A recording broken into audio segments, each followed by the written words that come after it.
Hey, what's up? You know what it is? The one and the only triple, the G.O.D. And it's Joaquin. Yo, I want to welcome y'all to something special. Well, y'all would know what something special is, but the other person in this conversation won't let me release the tape. Now, internet, tell Jay to release the tape. It's the only thing holding him back from releasing the tape. He don't want y'all to know his true nature. And that tape. Fuck you, man. They already know my true nature. I'm like, but see, if they knew your true nature, you wouldn't be. I say belligerent shit, and you say belligerent shit. So, what is there more to add?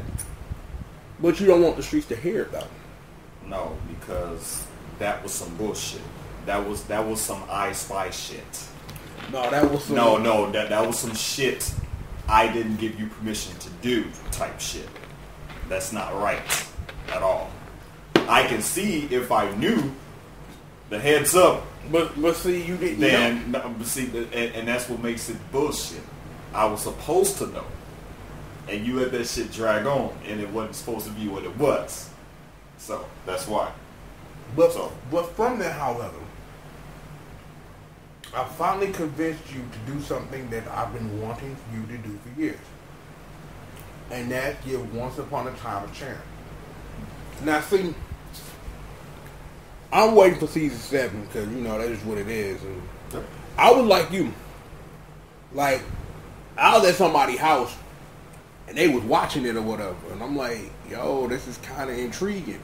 So I went, hunted down the episodes, got way caught up. You know what? I'm going to ask you that right now.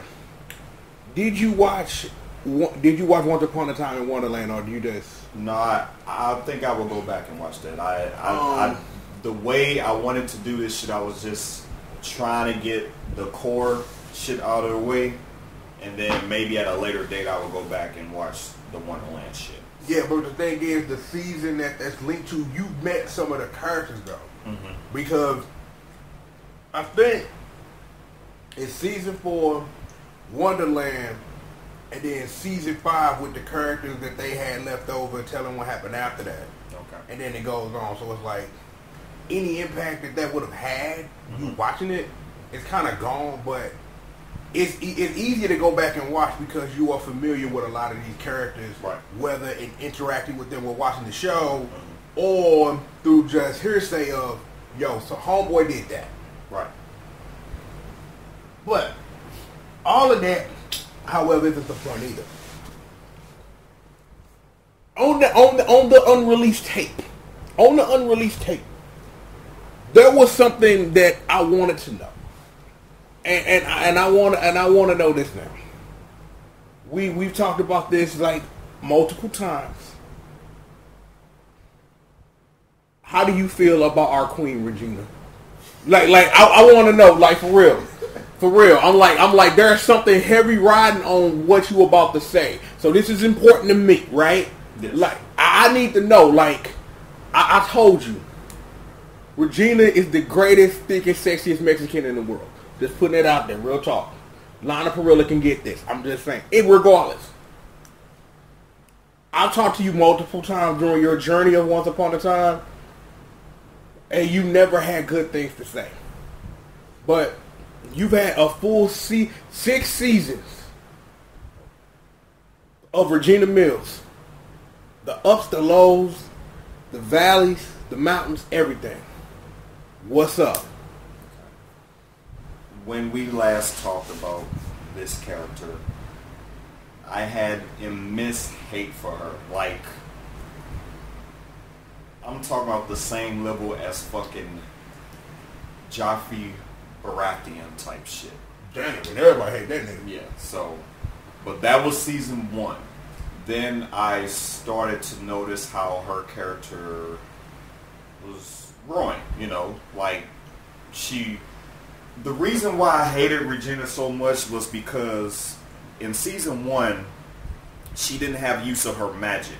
So in order for her to smite people and put motherfuckers in their feelings, she had to resort to petty shit, you know. And that's the shit I fucking disliked about her.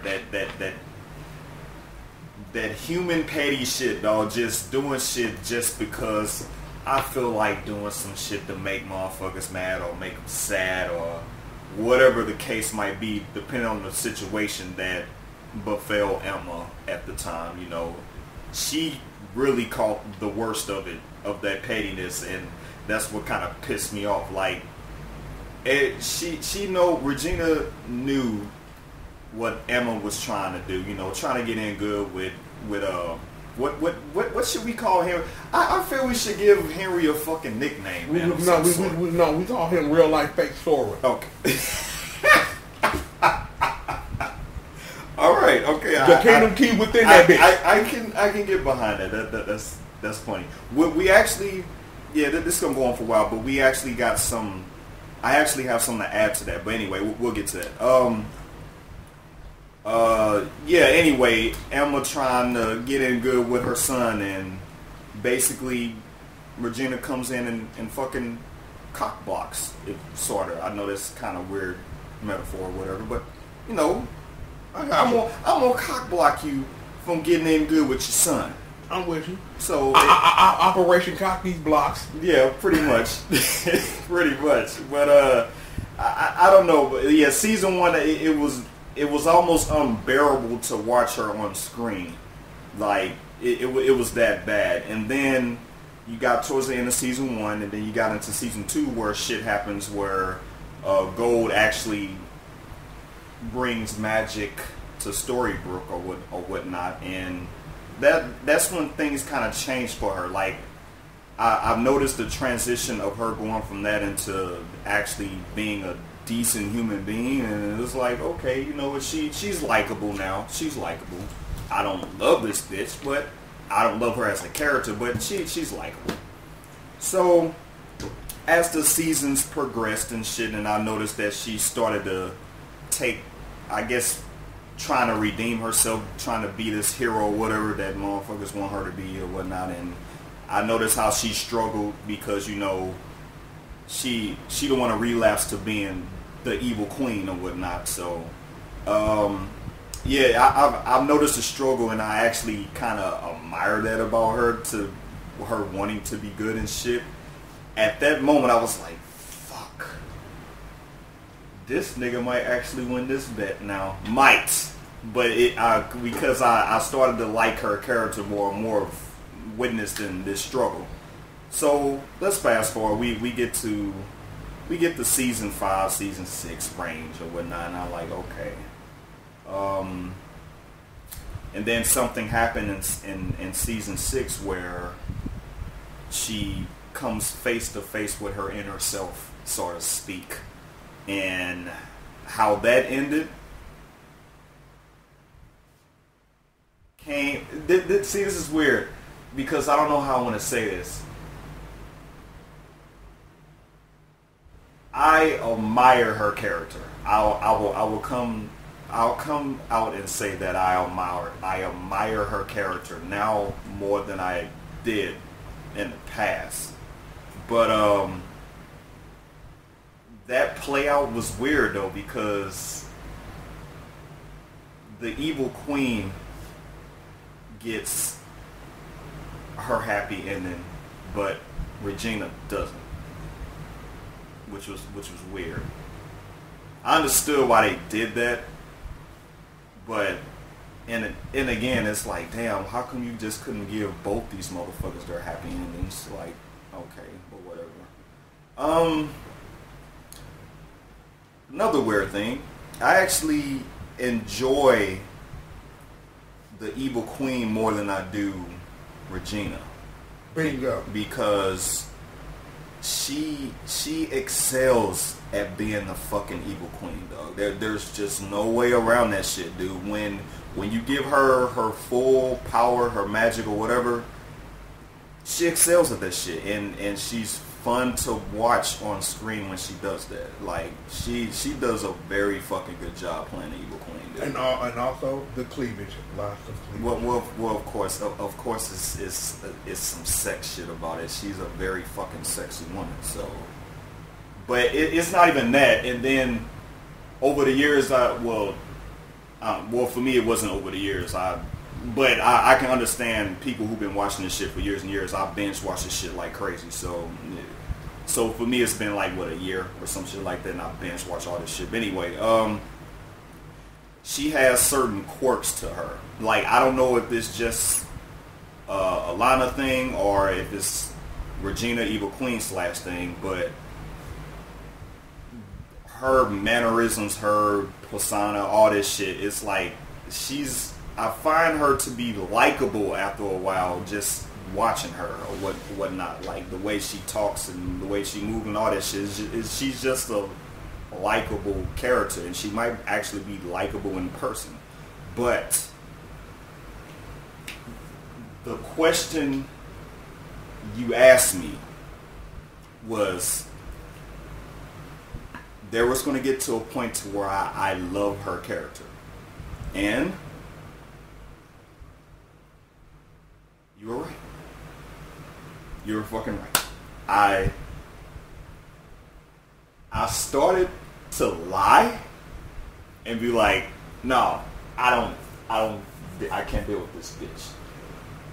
But the wrap up, how it happened between her and the Evil Queen at the end, how she did something that what she did made me actually like her character. She took both their hearts, shared the fucking darkness, and so now it basically made her like her even clone or some shit, if you want to say. So the Evil Queen took off some of her evil and gave it to Regina, and Regina gave her some of her light. So that act there made me love her character, because I was not expecting her to do that shit. So if it wasn't for that, then I would just say I admire her. But that act alone made me love her character because it was unexpected. So yeah, if the thing is, it was a bet and it was shit tied behind it, but then again, it didn't happen because I wouldn't let you release the shit. So, but on some man's bet shit, you won the fucking bet on some man's bet shit. So I will go ahead and give you that, because you fucking knew after watching all these fucking seasons, you just knew that it was some shit lying in wait to where, nigga, you hate this bitch, but you're going to watch her grow and you're going to watch her make decisions, and you're actually going to come to love this character. And I was like, bullshit. I'll be damned, but you was fucking right. I hate to admit it, but you was fucking right. So. I'm like, we didn't watch enough TV together. I know your type of characters. Regina is your type of character because you go through hills and valleys, and then you actually get a payoff for that. For following this character and being invested in this character, you get a fucking payoff. And it's like, and to be honest, given that you have watched this, and I have, there are very few characters in that show that either A, last long enough to be somebody different at the end, or they just mysteriously get fucked up for whatever reason. Because the other thing is, like, when I sit up here and think about, like, my adventure with Once Upon a Time, it's like, again, like, somebody showed me the first couple episodes, and I was like, yo, I gotta get this. So I went, snatched everything I could, went and had a little guide about, like, when to watch Wonderland, like, watch a Wonderland episode in between these Once Upon a Time episodes. So I'm sitting up here getting all this stuff. You know what I'm saying? I don't really honestly think that you gonna be not better off within this conversation not having Wonderland, but I still think it's a thing that you should go watch and we should come back and discuss when you put that out. Because see, the thing is that Wonderland is its own independent thing, which gets some side stuff, but it's great enough as a spinoff to the show that you want more. It's just simple of, yo, I just need another hit, man. Just need another hit of that one, son. Let me get that there. Like that, you know what I'm saying? So, we sit here now, and we've gotten over the most important hump. Yeah. I knew that's what it was. We still have a whole cast of characters, and I'm like, honestly, I know we don't need to get to everybody, because when we talk about most characters intersect with other characters. Like, you saw that craziness early on. Everybody related to everybody. I'm like, it's like, and watching that live, man, I'm your granddaddy. Man, I'm your second aunt twice removed and your nephew and cousin. Huh? Like, how crazy? I'm like, the one other question that I do want to ask, because this was stuff that I did watching any of the Disney properties that they inserted into the show, did it make you want to go back and go interact with that media at all? Because, well, see, you're not a big movie watcher for real. But so no, you're not a big movie watcher for real. So that actually made it worthwhile to actually be affiliated with those properties already going into the shit. So when I saw certain characters, I was like, "Are you fucking serious? Are you fucking serious right now?" This was season 4, of course. Well, end of season 3 into season 4, then they just like, wow, we're actually here. They actually incorporated this world into the story here. This is fucking stupid. And then season 5, they brought in another one. I was like, damn, that's my shit too. Like, okay, yeah, I like this little trend. And I also noticed that the budget was a lot higher starting at season 4. I noticed they started using really nice special effects and shit going into season 4. Like, okay, this actually work. This actually worked. But yeah, I was already aware of these characters that they were bringing in, and I was affiliated with them already going into it, which made it that much more better. So yeah. Now I will say this though, that you are right. I'm not really a big movie watcher. Like, I see it once actually made me watching stuff. Like when it was Elsa time. I'm like, I do not want to watch Frozen. And then it's like, yo, I watch Frozen. I'm like, yo, this is that crack. I see why everybody running around singing the songs. I watched Brave too. Great movie. You know what I'm saying? So it's like, I appreciated that the show made me step out of my comfort zone because I was so invested in this show. I want to know who these characters are before they even come in. You know what I'm saying? And it's like, and it expanded my enjoyment of the show because, again, because it's like, I was getting stuff like I would watch a movie like the week before the season starts. So it's like, yo, we doing Frozen for the first half. Alright, I got you. We finna bring Merida in. So yeah, go ahead, it's time to watch some Brave or whatever. And it's like, I appreciated that. So I really wonder, is season 7 going to be that? You know what I'm saying? Like, you wonder, like, because of what it is they're trying to do and why, is if you trying to soft reboot joint, how much gonna be like the OG stuff and how much is going to be like we doing our own thing, you know? So I'm just sitting up here like I'm waiting because what, Friday, right? Yep.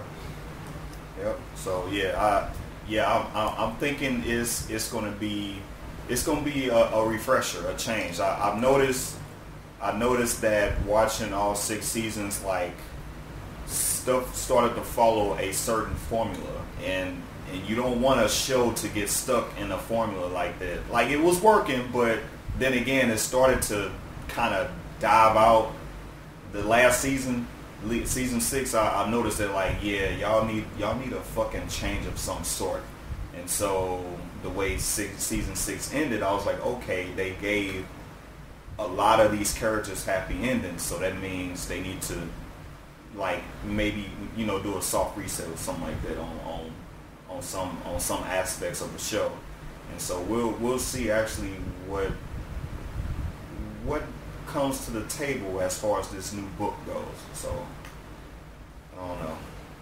I'm intrigued actually. I'm actually all for it. I want to see what they do as far as the dramatic aspect of the show. So we'll see. Well, with all that being talked about, I think, man, it's time to run down Once Upon a Time Most Wanted, dog.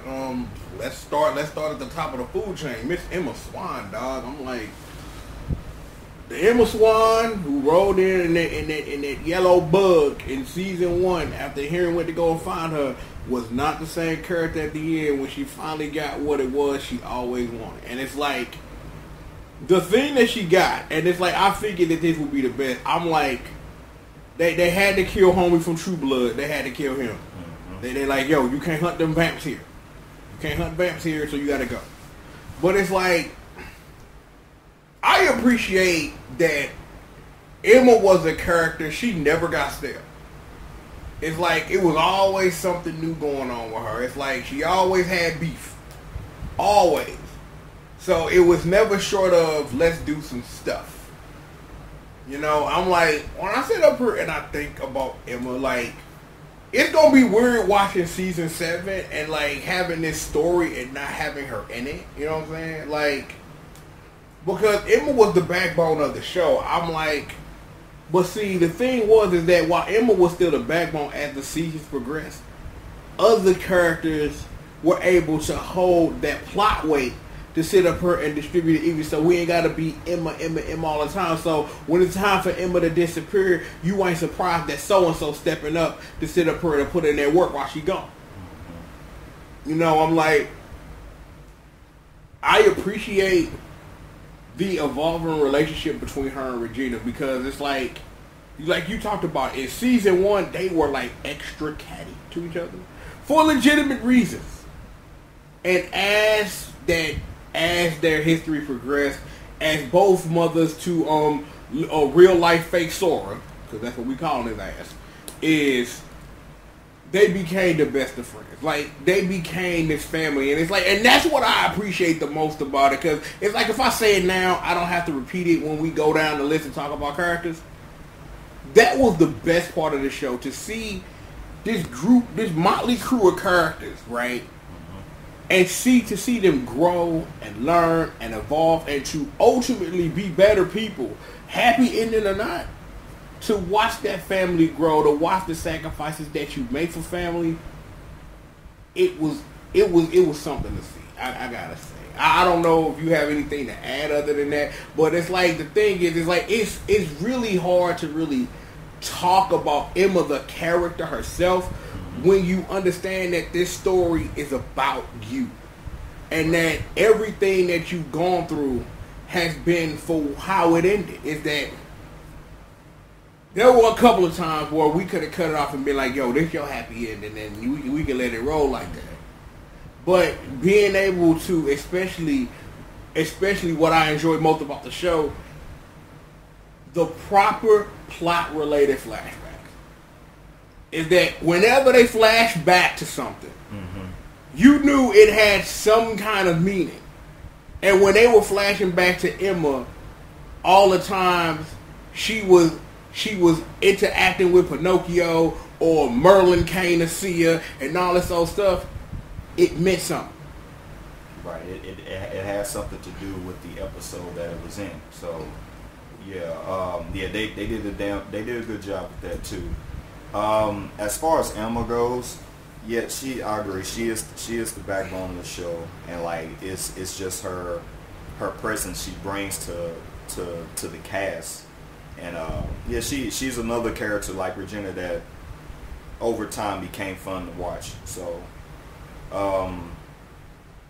I don't know if that's a Jennifer thing or if it's her or if it's a Emma thing, but like I said, she has that toughness about her, and then again, she also has innocence about her because she is the daughter of Snow White and Prince Charming. So, like when they had the what ifs to where how she would have been if she was actually raised in Enchanted Forest and stuff like that. You know what? That's exactly how she would have been if they didn't shove her ass into that fucking.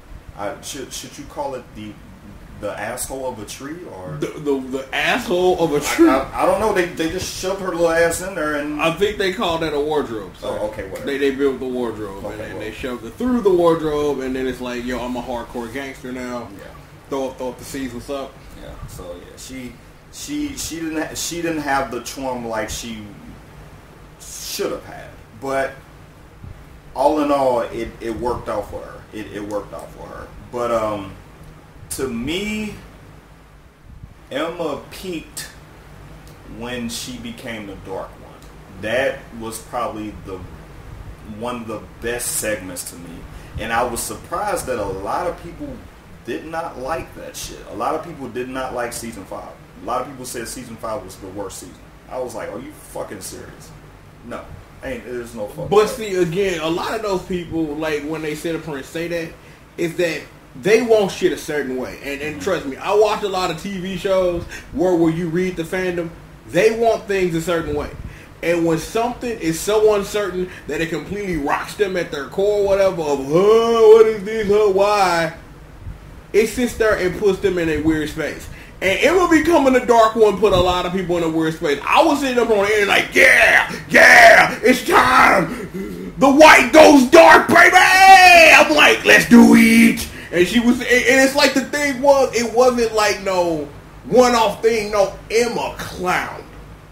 Like, I'm not saying she was a better Dark One than the true Dark One, and we will get to him, but no, see, my thing is with Emma being a Dark One, she actually didn't feel like the Dark One. Like, she didn't go overboard, obviously, because it's Emma. Like, she even as the Dark One, she never crossed that line. She did some crazy shit as the Dark One, but it was in the realm of what Emma would actually do as the Dark One. It wasn't like no Rumpelstiltskin type shit. Of course not. She's not supposed to be like that.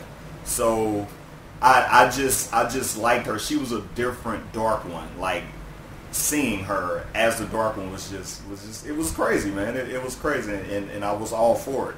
I was all for it. But of course, it was short-lived because they have these arcs. It's like 2 arcs in a season. So at the end, that was actually some crazy shit too. But that led into the second arc of season 5. That shit was some crazy shit. So yeah, but Emma was probably, she was my second favorite character. So yeah. Real quickly before we get into another character, as someone who has recently just gone through the show, your thoughts on the change of how story was and is, how they went from a season-long arc to a whole bunch of stuff to a 1-and-1 for a season. Like, did you feel any like differences in like the story beats and story feel or anything, or was it just like, yo, you know at this point because you watch it, the problem gonna be solved by episode 11, so let's just chill, and then once you solve that a problem, it'll create 2 new ones and you finish the rest of the arc. Was it like a continuous motion for you, or did you feel some kind of like plot break in between when you know a new arc is coming and you know they have to sit up here? Because I don't really feel that any of the things when they went to that 2-arc structure was rushed or anything. But I just want to know, as someone who has recently watched it, was there any like disjointment between how they used to and how they end up doing? That ties in heavily to what the formula was. So it's like, and I don't know. We don't know what they're gonna do as far as 2 arcs or back to a single arc or what for season 7, but I just noticed that it just fell into a certain trend, and I was like, okay, well, by episode 9 of each season, like, okay, well, this is about to get resolved in the next 2 episodes, so I wonder what fuckery they finna, put onto us to transition over into the next arc or whatnot. So I was expecting it, and it was starting to kind of, I don't want to say get stale, because I would say that I would expect more once I get to the end of an arc. I'm like, okay, that arc probably didn't finish at as strong as that I would have liked, but I don't know. We'll see what this next arc does, and if it does it, then usually most of the time, I will say the second arc of a season will probably be greater than the first. I would say that. Going into it, because I will use season 5 as an example. The way that first arc end with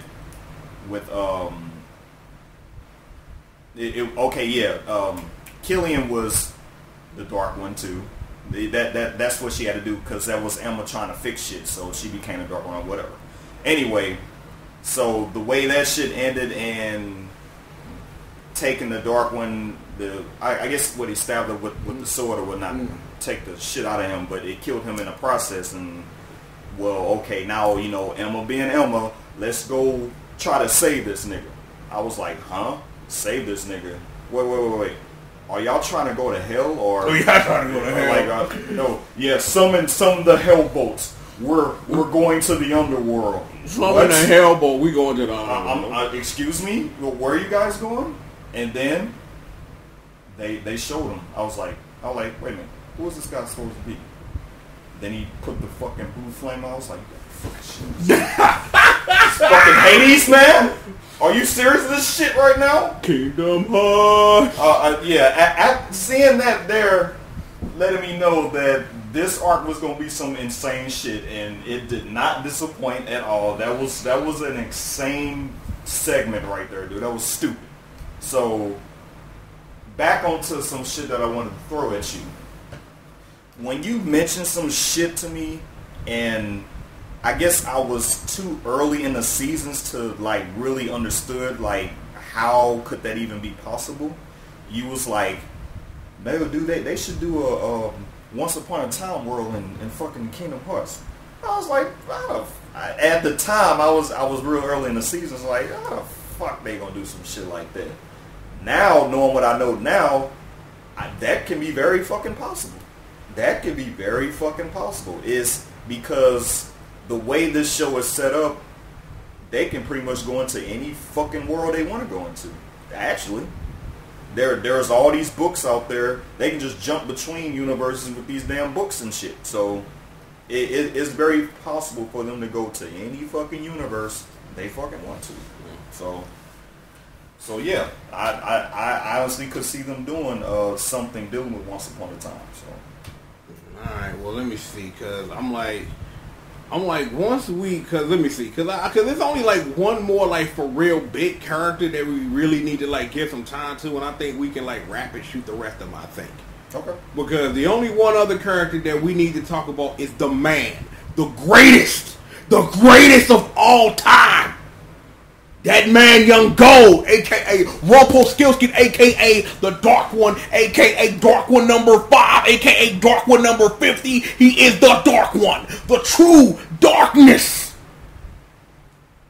Dude, I ain't got nothing else to say, dog. Fresh out this shit. Holler at me about the boy Young G.O.D. I want to hear this. I got to. Man, rap with me, please. Tell me something. G.O.D is one of them characters, man. It's just like when he hops on screen, it's like, what is this nigga plotting now? Like,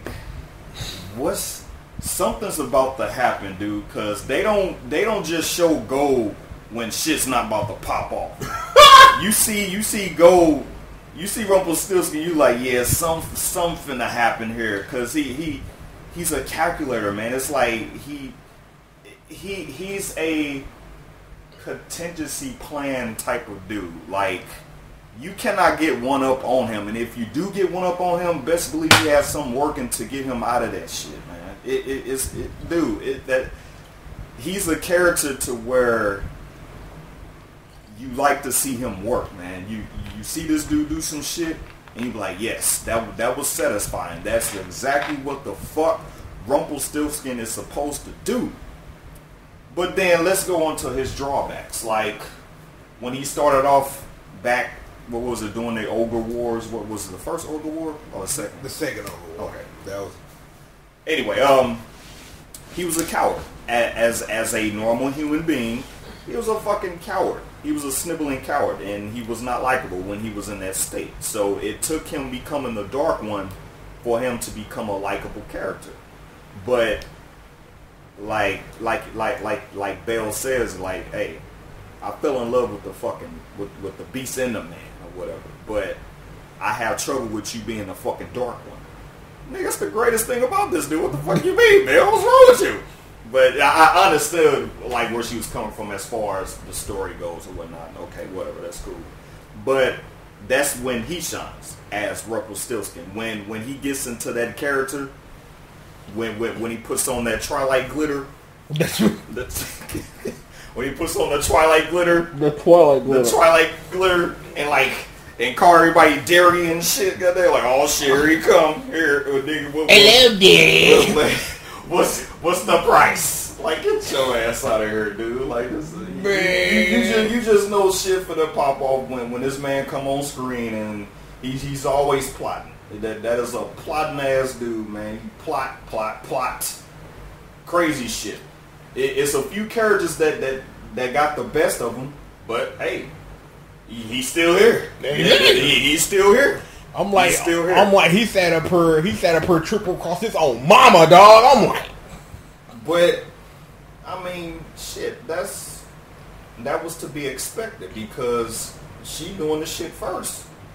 Like she was dark as hell, but come on, man. I mean, knowing the revelation of that, which was like, what the fuck? Oh yeah, when they revealed that was his mama, bro. I was no, that's not it. He was supposed to be a savior, dude. Oh, that? I was like, what the fuck is this shit? Like, wait. Go. Rumpelstiltskin was meant to be a savior, and then his mom came and fucked all that up. Like, oh man, that's yeah. He had every right to kill that motherfucker. I'm sorry. I know this is your biological mother, but yeah, you gotta go, bitch. You gotta go. Take your ass back to the Prince of Persia's sands, nigga. Sands of time. Nigga. Wow. Get your ass out of here. Yeah. Okay. Because I'm like, my thing, I'm like, you said, because it's like, that's why I had it into you. Because you said everything it was that I could easily say. It's like, when that man walk on the screen, you know shit is going down. It's like, this dude was taking L's and turning them into W's, dog. Yep. It's like taking L's, turning them into W's. Like, you see Gold taking L, somebody's finna take 2 for his 1. I'm just like, wow. I'm just like, man, Robert Carlyle killed it, dog. I'm like, I don't really think nobody else could be Rumpelstiltskin other than him. That's just how good he was. It's like, before we knew who he was, when he was walking around town as Gold, that dude just had a swagger, dog, that I just respect. I'm just like, off the meter. However, before we get into the rapid fire joint, so we can wrap this up, we are talking about Gold, the villain. Who was the best villain sans Gold? And besides Gold? Eliminate Gold from the equation. Okay. Evil Queen don't count. Okay. And nothing about Green Girls and Wicked. You eliminate the 3 of them because technically, while they were villains at some point, they can't be counted in this or whatever. Shit, okay. That leaves basically 3 villains for real that we can like really consider. That's Pam, which is the granddaddy dad or whatever you want to call it. Granddad Donovan Dad. Dude, that was like 3 generations in one room. Like, what the fuck is going on here? This is retarded. But anyway, we can say Pan, Black Fairy, or Hades. Like that's you are forgetting the Snow Queen. You can't talk about Jafar because you haven't seen Once Upon a Time in Wonderland. So. I didn't consider her to be a villain because what she was trying to do, she was just trying to restore the power. That's all she was trying to do, dog. She was just trying to restore the power. I was waiting for you to cut. I was like, you don't get the reference? Dude, I'm sitting up, bro. I'm letting you have this with dog. I'm like, yo, she was like, yo, shout out to the boy Young Miles. Yo, oh, wait a minute, hold up. The OG Young Top Level son, the mirror dog.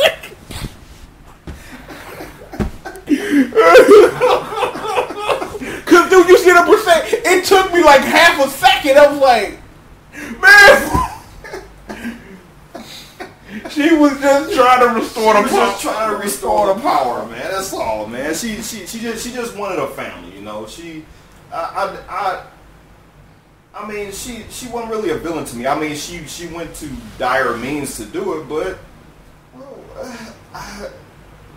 she wasn't a villain in my eyes. I'm sorry. And then the way she turned all that shit around at the end when she sacrificed herself for the niggas. Like, okay, you know what? She cool. She's not really a villain.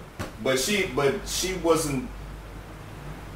Okay, well, my idea of a villain is when you're not driven by like pure emotion. She was driven by pure emotion. Black Fairy, I don't want to say she was driven by pure emotion because that bitch did some evil shit. She did some evil shit. To me, I'm gonna have to give this to Pan, dog. Pan, when little dude that played Pan, he did a good job because like you just look at him, you just like, damn, this is an evil ass dude, man. Like damn, he's like go back to Hero Reborn and get canceled, sir. He just had this evil way about him, dog. Like, damn, Pan doing some evil ass shit, dude. Like, what the fuck, man? I'm like, I'm to me. Since you took all them other characters out of the equation, because it's like because you can't really count Gold. He on another level. No, it's you cool. can't I understand, you can't really count Regina because you know whatever. Because it's like if you want to include them in the mix, it's like you can only get you can't even well technically you would have to separate both the Evil Queen and season 1 Regina Mills as separate villains altogether. If I will say this much though. I probably would have gave it to the Black Fairy because she's that bitch is evil. I would have gave it to her if her story was actually written into Storybook a lot earlier. She was trapped in this other fucking realm for all that time, so it's like I can't really judge her as a villain over there. Like if she was here causing havoc, like behind the scenes, like the whole time, like constantly the whole time. You know what I'm saying? Would it be her causing havoc and her and no one knowing that it's her or whatever? Like what? No. The bitch would have had to been known. The bitch would have had to been known. She would have had to. No. Fuck me on this though. If the Black Fairy was causing all this stuff all along, and you got villain after villain coming through doing their work, and it's surrounding the Black Fairy, and then you introduce the Black Fairy, and then they give you the whole backstory. It was me all along. Would that have changed anything? Well, they actually kind of did that in the way with Rumpelstiltskin's son. So, because she had the nigga's heart and forced that nigga to do her bidding, which is some evil shit, but. So in a way, like that was kind of done on a small scale, but no, that bitch would have had to been known for me to consider her like the top villain. But like you said, they follow this formula. It's like you really don't have a villain that's like spread out across all 6 seasons, excluding the Evil Queen / Regina and Rumpelstiltskin. But see, here's the other thing that I thought about. That even though I'm taking Zelina off the table because she put in work as a villain. Don't get me wrong. But then you get redemption and a baby and another baby where there wasn't 2 babies. I'm being stupid. But you understand where I'm going with this stuff. Yeah. Is that if we talk, because when you talk about how you would sit up here and rank a villain, is that you have to sit up here and think about that you got stuff that happened in the Enchanted Forest, you got stuff that happened in Storybrooke. How can you really compare villains from 2 different places, working in 2 different type of mindsets? It's crazy. Oh, I almost forgetting. We can't forget the run about Cruella and Maleficent and man. And no, but that was actually funny. But I'm like, one of the funniest scenes in this fucking show was when when Gold was in the car with them 2 motherfuckers and they rode up to a what was the name of that fucking fast food joint? What? They rode up in the car and they was talking like, yeah, man, we finna get back to Storybook, but we finna stop at this fast food joint. You want something? They're like, no, bitch, I want to live. But the funny thing about that shit is though about him wanting to live. One of my favorite scenes out of all 6 seasons was when this nigga was on his deathbed and Selena came through, nigga, and to reveal that, hey, bitch, I'm not dead, and put a spell on a nigga, made him had a heart attack, dude, and she was just like taunting this nigga until he croaked. Then they brought him back, and then she started taunting this nigga again, was about to make him have another heart attack, nigga. I was like, dude, I'm fucking done with this show, dog. Like, she out of all the characters, dude, Selena probably had that nigga at his worst, dude. Like in that moment, just him on his deathbed, like that, like helpless, weak. That shit was funny as fuck, dog. That there made me instantly like her character, nigga. Like at that moment, she was probably my favorite character to like get one up on this nigga like that, dog. And the funny thing is, she set it up to where this nigga couldn't do nothing about it because it was revealed that if he tried to harm her in any way, this nigga will just simply have a heart attack and die. Dog. I'm fucking done, dude. I'm done. I'm done, dude. But like, I'm like, you know what? Another shout out to True Blood, though. You know what I'm saying? Young Maleficent. You know what I'm saying? Like, yeah, I wish they would have done more with her character because the last you saw her, she was chilling with her daughter. Like, yeah, let's go out of here and spend some quality time. You ain't heard shit from the motherfucker since then. That was what, season 5? Happy ending, son? That's bullshit, nigga. No, this is Maleficent. You're supposed to keep her here and her daughter, nigga. Like, come on, man. Some bullshit. Alright, man. Well, come on, man. We let's hit these rapid fires. I'm like, yo, let's talk about fake real life story, dog. I'm like, I'm bringing mommy back. I'm the author now. I have the kingdom key. Mickey Mouse helps me when I die. I can fucking turn into Valor form, dog. What the fuck is up with this dude, dog? I'm gonna tell you something. Like, streets hated Henry, dog. They hated this boy. They hated him. Like, I wish, you know what? That's gonna be the thumbnail for this video, dog. That picture with Henry face on sore body, dog. Man, you an idiot. Man, if that picture, if that one picture where Sora is like had his elbow on the kingdom key, dog, and it's just Henry face right, motherfucker. God, I was like, no. I'm like, my thing is that Henry had his time, dog, man. They finally let Henry get a little gal or whatever, you know what I'm saying? He got a baby mama now. I guess that's his baby mama. We gonna find out on Friday that's his baby mama. But I'm like, man, I'm like, I don't know if I was 101% when they made him the new author, dog. I don't know if I was 101% down with that choice, but you had to give that boy something to do. Right. So it's like, okay, you the author now. I can't wait my grandma happy ending, no help me. I'm like, I'm like, you fine, man. I hate you, stepdaddy, but we can try to get along. I'm like, we on this boat together, stepdaddy. How you feel about my mom? Man, she let me hit it, son. What you want? I'm hooked, baby. What it do? I'm gonna get that crocodile. I'm gonna get his ass. Yep. I don't know, but Henry was an alright character, but I don't really think he really had a chance to shine, and I don't think because they replaced his actor will never get that chance to shine. So I don't know what season 7 gonna be or anything like that, but it will be interesting to see. So you ain't have anything to add about LaSora Jr.? Nah, well, yeah, he was just a character rating in the rafters. Like, okay, what y'all gonna do with this nigga?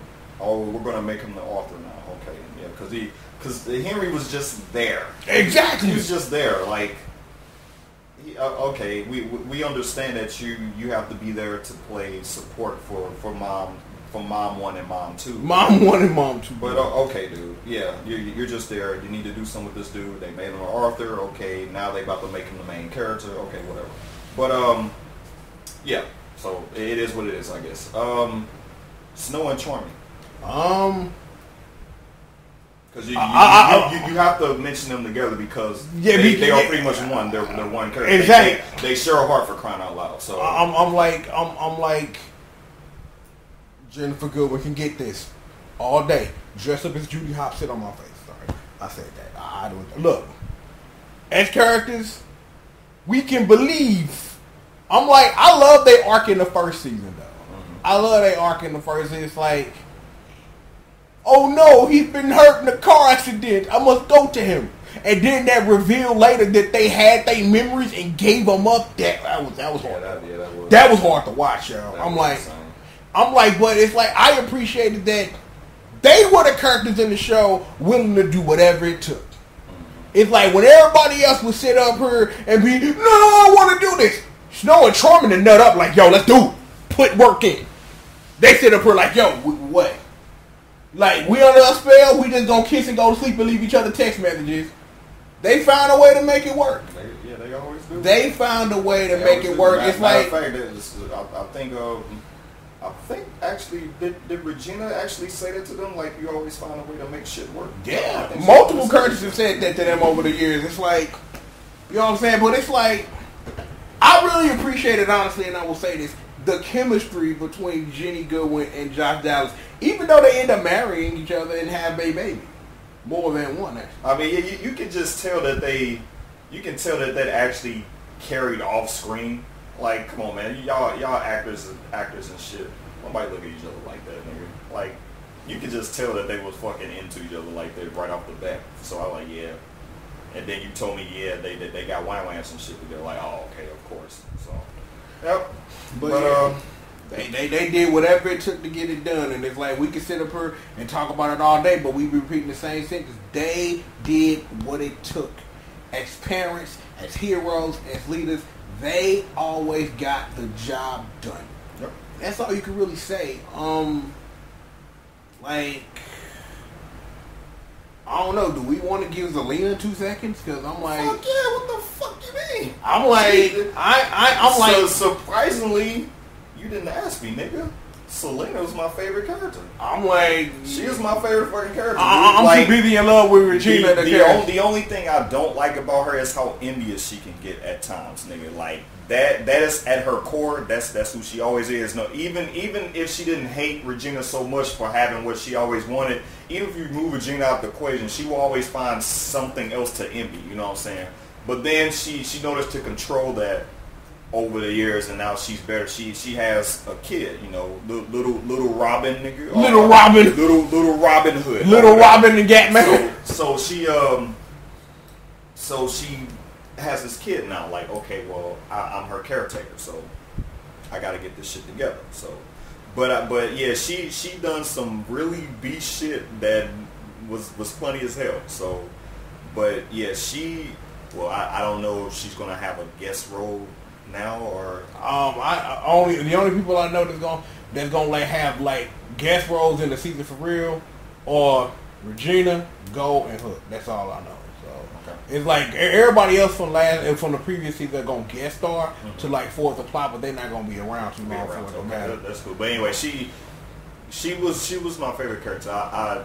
She surprised me a lot. Like it was fun to watch her too. I'm like, I'll admit, Zelina put in work. Like, Zelina was always there to put in some work. And then they gave, it's like the thing that I say that I don't 101% agree with, that they gave her some redemption. Like, I'm not sitting up here saying that she didn't earn it or deserve it, but I don't know if that was a character in the plot that needed redemption, but she got it and she was better for it. So if that's what they want to accomplish, they've accomplished just that. They gave her, you know what I'm saying, some redemption. It was all good. She clowned. It was good to see her and Regina go back and forth and grow as sisters and things like that. And her interactions with everybody else is just nuts. She clowned fools. You sat up here and talked about how she clowned the greatest character in the show. Like, you gonna die, hunky. Now what up? You ever touch me? But then I will say, G.O.D got her back when he tried to activate that shit on her. Like, oh, you thought I forgot, huh, bitch? Why you ain't getting a heart attack? I don't get heart attacks no more, shouting. I'm taking Advil now. What up? I'm like, damn. I'm like, I'm glad to hear Zelina was your favorite character because she clowned. I'm like, I didn't expect that. I don't know what I expected. I knew I expected you to turn a corner around Regina, but I didn't know you was gonna put a stamp on Zelina, so I had no idea. Oh wait, when we was talking about villains, we forgot somebody very important. Fucking Cora, man. Oh, how should you put this? The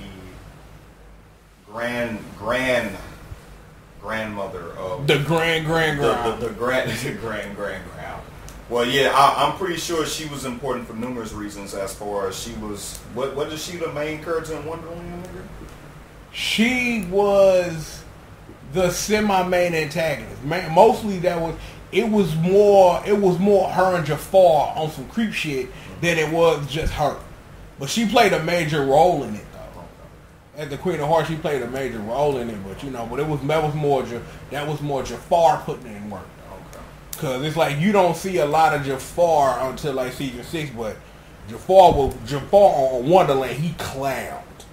He clowned, and it's like if you want to know what was up with Will and them, it's like if you felt like any attachment to like Will or whatever in like season 4 or whatever, like when you watch them, that should probably be your only reason. It's like if you want to investigate what happened, because a lot of those characters are just lost over there in that universe or whatever, and Will was like the only one, and it's like a lot of his redemption that season was coming back off of that. So if you need a reason to watch it, it's like if you want to know what happened to Will before he landed there because they need something to do with his character, and you want to see how Jafar and Cora did some clowning, probably the reason why you watched it. But Cora got some redemption in the end too. She did, but the work she put in up to that point is like it can't be. Like, god damn, like it was kind of hard to reconcile that she's getting redemption because she did some fucking retarded shit. But like it's like most of these fucking boring villains, man, was all through emotions, like something that happened to them to make them this way. Like really, like motherfuckers weren't just like evil just because, you know what I'm saying? So yeah, but she's definitely up there as far as a villain goes. So, but she, like you said, she got her happy ending. Let's see what's up. Holler at me at your boy young Killian. Killian Jones, he surprised me as a character too. Like I really wasn't expect him to get romantically involved with Emma. No one did. My thing was that originally he wasn't supposed to be in the show that long. It's just the streets loved him so much, and like the streets was feeling the chemistry between him and Emma that they kept him, and it became what it was. It's like I feel that when it got to the point where they knew they really was gonna keep him and didn't know, they start shoehorning it in the stuff for no reason. The whole "I killed your daddy" thing, bro, on some throwbacks. I thought that was kind of like, well, okay. Man, I was on Lil Nemo the Dream Master ship and shit. Like, what? They ain't even a stage in that game, dog. It's a dumbass train, but no submarine, no plane. But I'm like, man, I'm glad him and Emma got their happy ending. I'm like, I enjoy watching them again. Hello there, lads. We gonna cut some shit. I'm gonna get that damn crocodile this time. I'm like, damn. Yeah, he really didn't like the crocodile. I'm like, and that was the other thing that I want to talk about real quick, was how they shoehorn so much Disney stuff. Like, how is Rumpelstiltskin the beast, the crocodile, Rumpelstiltskin, the dark one? This dude like 5 different dudes, bro. I'm like, they blended a lot of stories together, nigga, a lot of characters. And I'm not saying that's a bad thing, but it's not. But I understood why they did it, because they just trying to change some shit, make it more interesting. They got fairy tale shit in here. They got shit from fucking Frankenstein in this one. They got all type of shit in here, like Dr. Jekyll and Mr. Hyde. Like, damn, what the fuck is this shit, dude? Oh yeah, speaking of Frankenstein, man, shout out to iZombie for the one time. Yeah. Did you see the episode where he came back and had blind hair? That asked him why he had blind hair. Yeah, dude, that was funny. Man, I'm like, huh? Yeah. Brought back Dr. Wild. I'm like, man, what's up with Dr. Jekyll though? Like, yo, as a villain though, because he would if he didn't have such a fucking weakness as doctor, like that dude would have been. But Dr. Jekyll was the true villain, so does it really matter? Yeah, you know what he was. He really was. Yeah, I'm gonna. Oh shit! I killed this bitch. You get your ass over here, goddamn me, and take the blame. Oh shit, you motherfucker! Come over here and take the blame, dog. Straight up, though, it's like fuck this shit, nigga. Man, she loves not me, so I must kill this bitch. What? Yeah, man, y'all niggas crazy, bro. But they had to get rid of him, dude, because he was immune to magic, nigga. That nigga, he ain't no fucking way. He couldn't be killed.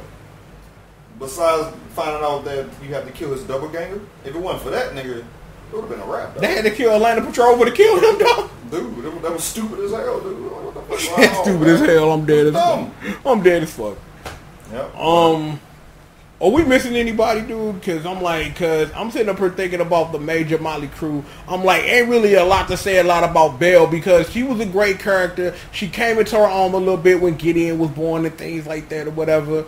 I'm like, her stint at Diana was really cool though. When she was a stripper, I'm like, what? Every minute the rap take her clothes, I say, what? Let's do it. I'm like, let me see who else. I'm like, Ruby. I'm like, but then she went over to Scorpion, and it's like, you can't be there no more. But I'm not a real wolf. I'm like Mulan, a lesbian with sleep. Well, because that was Sleeping Beauty, wasn't it? No, that was not Mulan. That was the character you just mentioned. No. Yes, it was Ruby and Dorothy that had that lesbian scene together, nigga. No, I just watched it. No, I'm not saying they had. Mulan, and Mulan was in love with Aurora, wasn't she? But she loved the other prince. But they didn't get together. That's what I'm talking about. They didn't really. I don't think they like really touched. I mean, we saw that, but as far as Aurora and Mulan getting together and scissoring, we didn't see that. We didn't get to see the scissor action. The scissor action. I'm fucking done. Get the hell out of my face, this shit. I'm like, nigga, your boy Quarter, dog. We gotta talk about Quarter.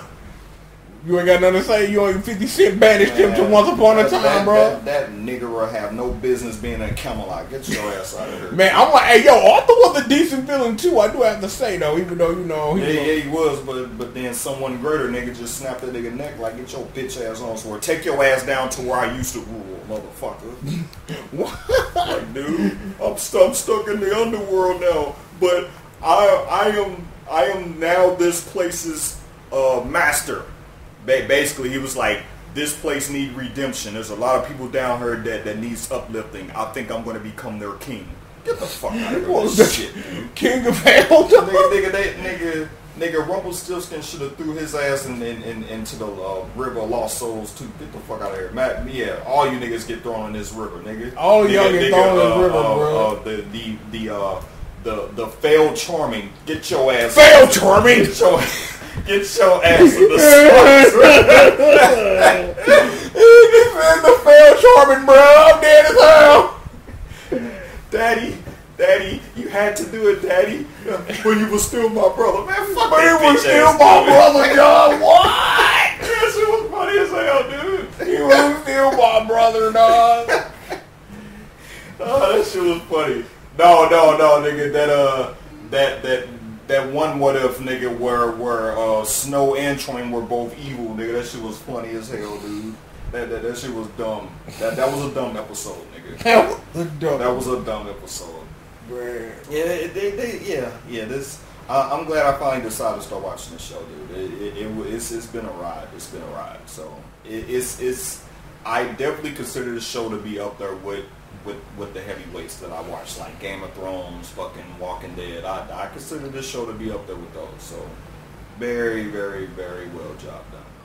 Well, I'm glad it took you some convincing. I'm glad that you took the voyage. Before we wrap this up, are we forgetting anybody or anything? Because I don't want to go into like minute details or anything, but I know we covered the major squadron characters. We did that. We covered some villains. I'm like, we didn't really talk about Hades none, but it wasn't really nothing to talk about. You love Zelina. It drove you to go rule hell, and then you kill Regina boyfriend, and you get murked, so everybody takes a fucking L, and that was that. Yep. But he was a great villain while they were in hell, and I was surprised that they brought him out. I was like, what? Yep. Like, word. Yeah, that was crazy. But, no. Favorite season will have to be season 4. Season 4, it's, I want to say 5, but no, 4 really took it when they showed Elsa, dude. I was like, are you serious right now with this shit? And then the way that played out, and then they kind of went up with the budget, and you start seeing better special effects and shit going on. You start seeing ice monsters and shit. Like, damn, dude, this on some like large scale shit going on right here. Like, I really like this fucking season. I don't know if I have a favorite season. I'm not saying I liked all of them equally, but I'm not gonna put one above the other because I enjoyed my Trek. It's like when I sit up here and think about like them old shit moments. I'm like see, like season 2, like brought the old shit, like Peter Pan, your daddy, cuz gotta hurt. That was the first time I looked at the show and was like, fuck out of here. That was the first moment. Peter Pan, the Dark One daddy. I quit this show. Nope, no. And then it's like it did every now and then. You get what? You get one of those. I'm like, Selena playing people the whole time. Like, I'm just like, this show is crazy. I'm like, Rumpelstiltskin smashed them all. He smashed the mom with the 2 dogs, smashed them. Yeah. Smash it and he smash. Trick Emma and Cole to thinking that they got rid of the fucking Dark One's magic. No, put all that shit in him, nigga. Transferred all that shit to me, bitch. Oh, thank you for not making me a coward anymore. You know, because he had his training with Meredith and shit, and he's no longer a coward, but hey, he's no longer a coward, and he has all the Dark One's magic inside of him, nigga. So, yeah. They need something else we need to touch before we get out of here, because I know we're running out of time. Merlin. Yeah, I'm glad you brought up. I understand the history between him and the first Dark One. Okay, that's cool. Used to be in love with her and all that, whatnot. What I don't understand is, where the fuck did these chalices come from, dog? Like, he was just stumbling in the desert. Oh, look, it's a chalice here. Oh, I'm finna drink from this shit. Oh, now I'm the greatest fucking sorcerer known to man and shit. Like, where the fuck did that chalice come from? Like, who created it? This is fucking stupid, dude. That, man, bullshit. They probably not even gonna explain that shit. And then Henry, like, okay, I want to get rid of magic, so let me find the twin to this chalice, which was a darker one, and take motherfuckers' magic away. Where the fuck is these chalices coming from, dude? What? This is stupid as fuck, You man. said, where are these chalices? Like, dude, straight up, that's like the only plot hole I have a problem with, dude. Like, where the fuck did this bullshit come from? Like, this is dumb. Did the fairies create these motherfuckers? Did the fairies? Because the way they was writing the fairies around, it was like shit. The fairies are the oldest magic or some shit like that. Okay. Well, did they create the chalice? I don't fucking understand where this shit is coming from, dude. This is dumb. I thought darkness could only come like Merlin drunk from this shit, right? And then now he was light, and then there's a chance that if you do some dark shit or whatnot, that okay, we need to focus that dark magic and put it into some, so let me create this fucking dagger, or it was a sword at first, and then somehow it broke. It broke and shit. Like, dude, this is fucking retarded. So was this the birth of magic? Because how do you explain the fairies and them having magic and shit? Okay, this is dumb. I'm confused now. Like, I'm confused. Straight up, I was straight confused about this shit. Like, when season 6 was going on, like, wait a minute. Are y'all trying to write out the chalices and Merlin and all this shit? Like, wait, I thought that was the birth of magic. The way y'all talking, like, this goes beyond those chalices and shit. Because I think that's the way they were trying to explain it. Is that the way that the show was trying to explain it, that magic was always around, but is that magic should have never interacted in the first place with people who were unmagic, and when you get them things like that happening, drinking from chalices and Dark One swords and all this crazy shit, is that it's like you have the light magic and the dark magic, and when they interact with things that have no business, it then creates a third thing, chaos, which is how magic is usually explained in most forms of media. Is that, from my understanding again, let me repeat this, is that the way that once explained it was that magic exists everywhere. Because when you throwing pennies in the pool and then that motherfucker explode and niggas jump out of fucking water and shit, and magic is everywhere. It was like, wow. Yeah, great magic trick, bitch. Oh, they thought it was fake. Of course they do. They fucking peons. Nigga. Exactly. So it's like magic exists everywhere. People shouldn't interact with it. When they do, it creates unstable and unfathomable things and fucking happens. And that's probably magic. And we'll probably get into that. I know I'm running out of time and I'm about to be late for the hell I gotta go, but fucking this is worth it. Before we get up out of here, anything we missed, any characters we didn't cover that you can think of right at the moment? Cause I'm like mentioning the fucking dwarves and Granny's Diner and all this old crazy shit and whatever. You know what I'm saying? I mean, to be honest, it's not enough time to like really talk about everything, you know, would take a fine comb and comb through all this shit, dude, because it's a lot of more shit we can actually talk about, but like you said, we just trying to hit the main idea. No, the main shit we covered it, but it's still like small shit that that you can always go with. This is 6 seasons worth of content here, dude. So it's a lot. It's a lot. But as far as the main shit go, no, we covered everything that we should have covered. So I'm just looking forward to this new season, and I want to know how they change it up, like, because it needed a refresher. So let's see what this new book entails. And I'm really looking forward to it. So I'm glad I got done with my binge watching. And it was like 2 weeks left until Friday. At that time, I was like, yeah, good. I don't have to wait that damn long. Some of you had to wait a hell. So, what was it, 4 months or whatever, 4 or 5 months? Fuck that. So, but the one thing I'm going to have to go back to being used to is watching these episodes weekly. Exactly. I was so used to just turning on Netflix and binge watching a few episodes here or there. No, I actually have to wait now. I have to watch one episode and be like, okay, I can't go to the next episode now. I have to actually wait. There's some bullshit, but whatever. It is. I'm anticipating, man. I'm pretty sure whatever Hyperion Heights has to offer, then okay. We'll get to it. Alrighty. So that's that. Alright, well, thank you for joining me. I'm like, now all I gotta do is convince you to watch Kamen Rider, but that'll never happen. But we can try. No, that's not gonna happen, but whatever. But anyway, yeah, that's it. That's all I have, fam. I wanted to tell you again, thank you, because I know we have our shows that we try to recommend and whatnot, and I did not listen to you on this one for quite some time, and I am sorry for that, but now I'm glad I'm a part of this Once Upon a Time team here. So, yeah. Alright, one more thing before we get up out of here. Your next project, and I told you this, Atlanta. They just start filming season 2. Okay. It's like, Atlanta is only like 10 episodes. Okay. You can like fit those in on a random, you ain't watching shit. Atlanta, I know it's on Netflix, because I just saw it. Okay. So, get on Atlanta, because that's something I know we can talk about.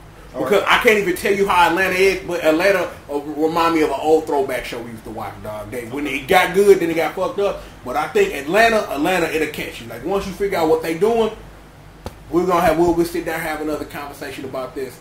I don't know what we gonna do about, like, when it comes to our usual things about falling to the fall season, because of how we do these things now, is that we trying to figure out what it's gonna be like checking in every now and then versus like doing like 4-hour epics about horse-based guys and dudes named Abad and making dumb jokes about Reeves and all that. I don't know, but we'll figure it out. All right. Let's turn it into a video, so we'll do that. You know what it is, the one and the only, the triple, the G.O.D. And it's Jock King. I'd like to thank you guys for joining us for this wrap up of the first 6 seasons of Once Upon a Time. And with that being said, we will holler at you guys next time. Peace.